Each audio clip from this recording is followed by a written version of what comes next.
It's Rhiannon today. I got access to all the fun AV equipment to make my own video of my presumably and hopefully endgame keyboard. Mark helped a lot with this video, so thank you to him first and foremost. But without further ado, let's meet the IDOBAO ID67, which I'll be using for the endgame keyboard. It's 65%, which I really like, and it actually comes with an aviator cable, which was actually quite the surprise. It's pretty alright quality, but it's not braided, as you can see, so take of that what you will. It comes with some other goodies, including some screws, of course, and cute little rubber footies that I'll put on at the end. I don't know how to do cool unboxing videos, but here's the keyboard itself. Very pretty, very nice, very premium. The case is aluminum and integrated plate with RGB and of course is hot swappable. No other goodies, but that's fine. And as we see, it comes in some nice protective coating, and the actual keyboard itself is very nice. I was impressed with the quality and the paint job. It does come with stabilizers, but we will be replacing them, but I think it'd probably be okay to use them stock. But this is the endgame keyboard, you gotta do well. I love the simplicity of this case. I don't really like the grooves on the sides, and so this was the perfect case for me. I think it looks very sharp. That's where the little footies go. It also has a very nice port that hopefully should fit most of any cables that you choose to use. That has been a problem with some of our previous cases. So these are the Dyboox stabilizers that we got from KBD fans, and they're pink. You can get them in a lot of different colors, and so I really like that pink with the gold, so we chose that because I like pink and gold, and this is my keyboard that's perfect in every way. So those will be cool to use, and of course we have the Keycaps. In my personal opinion, they're kind of the star of the show. They're perfect. Are you ready for the macaroons? I am. They're beautiful.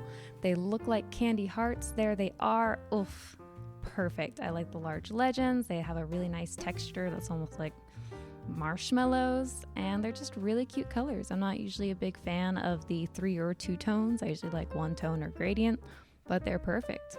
So I will start off by wholly modding my stabilizers. Of course, we're pulling out all the stops and making it as perfect as possible. And then we're going to put it together with our Krytox 205 and our dielectric grease. I did not show that because I got grease all over my hands, and no one should be subjected to watching that. And then we did, while we had the lube out, go ahead and lube one of the switches, and we'll talk about that a little later. So within the case, we've got some really nice case foam. It's kind of that stack mod that came with the actual case.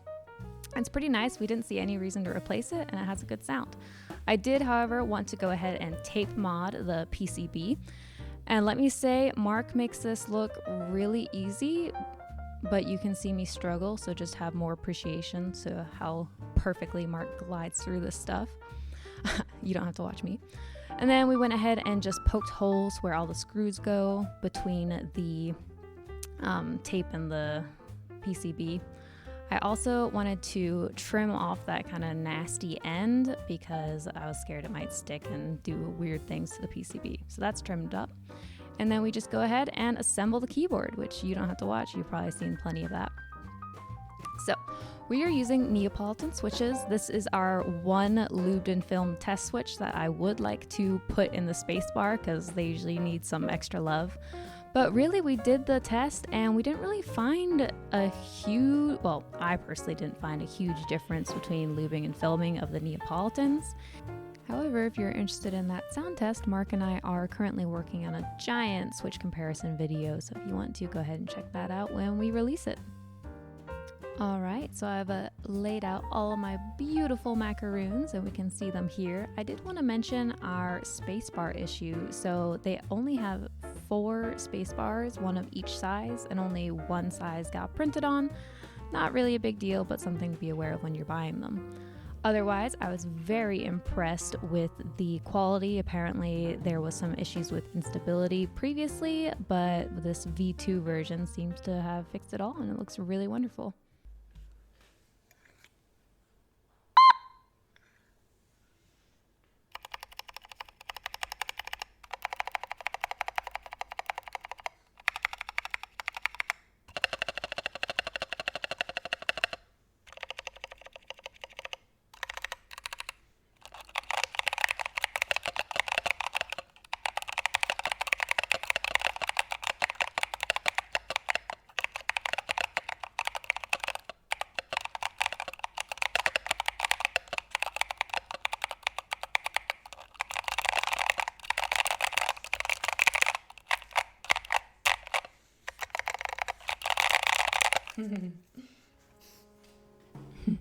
Needless to say, I love it and I'm so happy with it. So thank you for watching and we'll see you soon.